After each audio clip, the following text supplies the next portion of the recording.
Good morning, ladies and gentlemen, boys and girls. Welcome to Chilltown Hoops. I'm your host, Jermaine. The youngsters call me OG. My friends call me J-Dub. Let's get to it. You know, there are a lot of times when you have really good teams in the NBA who just can't figure out one team. The Chicago Bulls, when they were running with Jordan, even when they were during their first three-peat run, and the Rockets hadn't made the playoffs. The Rockets still handled them. The Boston Celtics are having a similar situation right now when it comes to the Orlando Magic. This is a bad matchup for them. And I think particularly because of that front line with the Orlando Magic, with Bol, Bonchero, and Wagner. Now they just inserted Isaac back into the lineup. I think that's been a bad matchup for them overall, and the reason why it's been a bad matchup for them, number one, Robert Williams hasn't played in any of these games. So that rebounder, that dirty work guy, they're missing him. They've been missing him. And the Orlando Magic really exploit that. They've out-rebounded the Celtics 2 or 3 times that they've played them. And in the 2 or 3 times that they've played them, they've out-rebounded them, particularly on the offensive backboard. And also add that into their ability to make the Boston Celtics turn the basketball over. Now, what I can't discount the fact that the Boston Celtics they won 9 straight before this game, so they were rolling pretty good. San Antonio and Toronto are the only teams that weren't playoff teams that they beat. And Jason Tatum in that process, he played 8 of those 9 games that they won. I think he's averaging 32 and 11 in that process. So they've been doing really well. I personally think that this was a trap game yesterday. I think that they were looking past Orlando because they play Miami tonight. And this is another statement game in the Eastern Conference, and this is potentially a team that they could see early in the playoffs. And they have to be at the top of their game for as long as they can possibly be. Now, this isn't the same Orlando team from years past, so you would think that they would be looking at these guys a little bit more. They would be looking at them a little closely than they did instead of looking past them.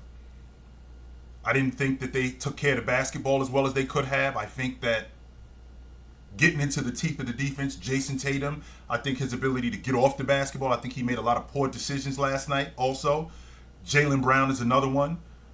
But the thing that was noticeable to me is how much bigger and how much more effective Orlando's front line was with Bol and how he was handling Al Horford and how much they missed Robbie Williams.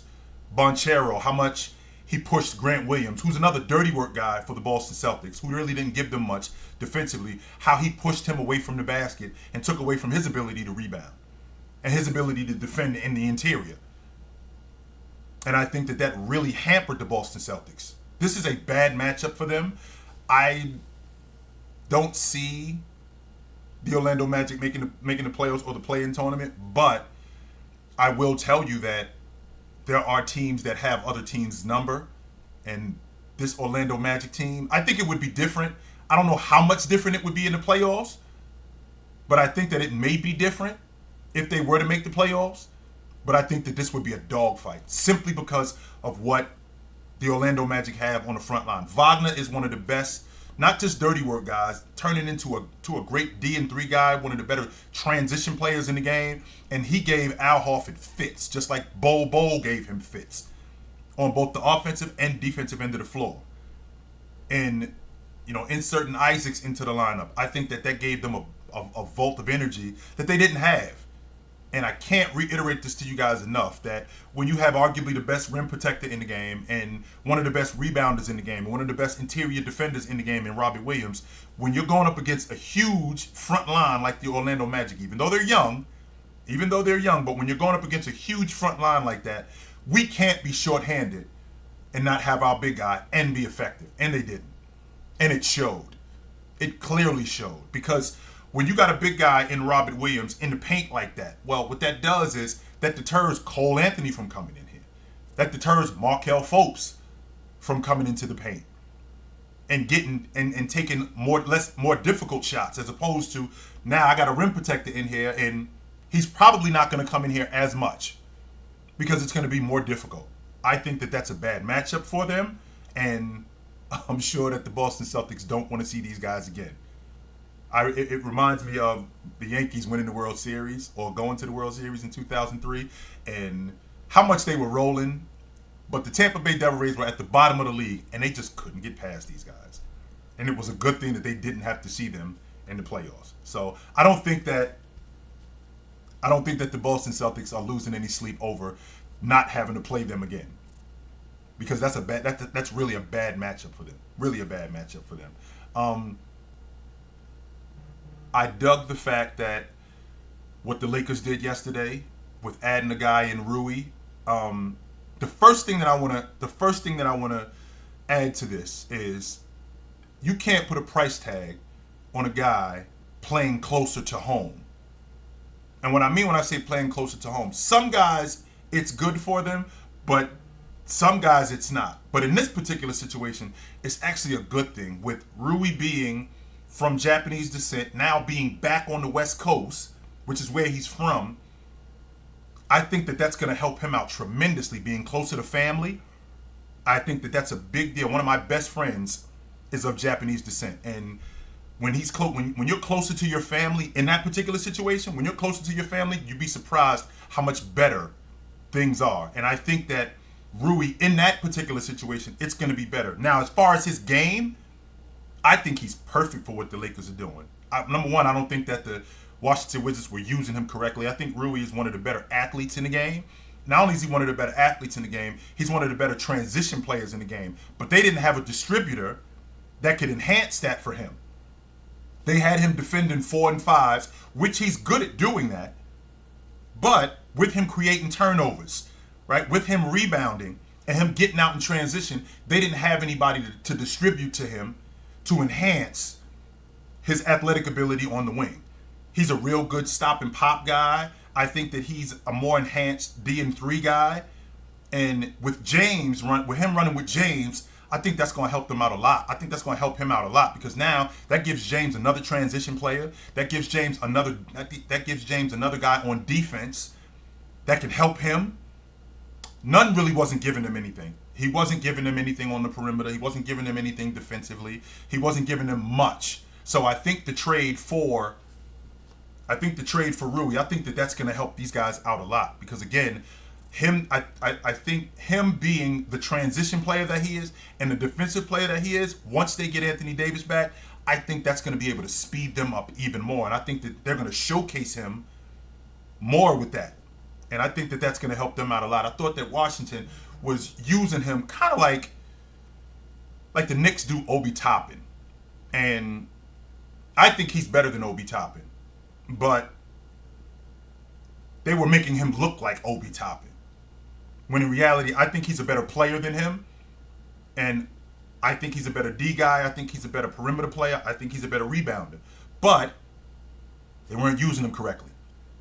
I think that the Lakers will use him correctly. In that front court, I think he's going to give them a lot. Now, is he the difference in what they're doing? No, we all know that the Lakers are going to go as Anthony Davis gets healthy. Is this team built to win the NBA championship? I don't think so. No, I do not. However, if they can get healthy and Anthony Davis can stay healthy for the duration of the season, for them to go into the playoffs, because I do think that they're going to make the playoffs. I'm not on the fence about that. I'm not thinking possibly maybe. I do think that they're going to make the playoffs. But when you think about if they're healthy, how Davis was playing when they were healthy, when he was healthy, how much better he was playing, how much better they were playing. If you look at their unit as of right now, I think they've won 8 of their last 12. And if they could get Anthony Davis healthy, add all of that up with getting some momentum and adding Rui to that lineup, I think that they can definitely make some noise because most people don't want to talk about it, but if the Lakers end up with a 7-8 seed, do you think that the Memphis Grizzlies want to see the Los Angeles Lakers going into the playoffs riding a 7-8 game win streak? Do you think they want to see them? 'Cause I don't think that they do. I do not think that they do. No way. So I think he's going to be I think Anthony Davis is going to be the difference in what they're doing. And if he could get healthy, add Rui to the lineup, I don't think that they're done making trades though. I don't think that they're done making trades. I still think that there's something else on the board. I don't know exactly what it is yet, but I think Rui gives them another defensive perimeter player, another D&3 guy that they didn't have, and I think he's going to help. So with Thomas Bryant, I think that he's going to help, no question about that.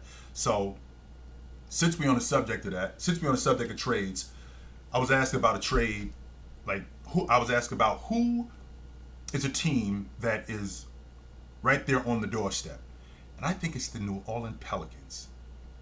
I think they're a lead guard away from really challenging in the Western Conference. I think that they have everything else. When Brandon Ingram is healthy, he's buckets. Zion gives it to you in a multitude of ways. Trey Murphy is your D&3 guy. Valanciunas is your dirty work guy. You already know how I feel about Herb Jones. You got Alvarado, who is a great rotation guard. They're missing that one lead guard, though. And I think that one lead guard is Mike Conley. Mike Conley, this season, this is his best distribution season. He hasn't been a better passer, a more efficient passer since this season. I think he's dealing at almost a 5-to-1 assist turnover ratio. His scoring is down, and I think that with him playing with a team like the New Orleans Pelicans, I think that his percentages will go up simply because he's on a better offensive team. He's playing with better offensive players, which means that he'll get better looks. Considering the floor general that he is and the things that he would be able to do in order to keep them balanced, I think that would bolster them. CJ, the reason why CJ played off the basketball in Portland is because that's where he's the most effective. And to have a guy like Mike Conley, another vet, a vet lead guard, that could keep them focused, that could settle them down when things get out of control, particularly in the playoffs, because he's been there. He's been to the Western Conference Championship. He's been deep into the playoffs. So he knows what that's about. And to have a guy like that settle them down, you don't need a lead guard that's big buckets. You do not. Because you got plenty of that with Zion, with Brandon Ingram, with CJ. You got plenty of that. The difference is at the lead guard. And if they were able to get that, if they were able to make a deal to get Mike Conley, I think he's the difference in what they're doing. No question about that. So the trade deadline is in 2 weeks. I'm really interested. I'm really excited about it coming up. So we're going to see what it is. But you guys know where to find me. I'm not hard to find. I will see you soon. But until then, take it light, but take it.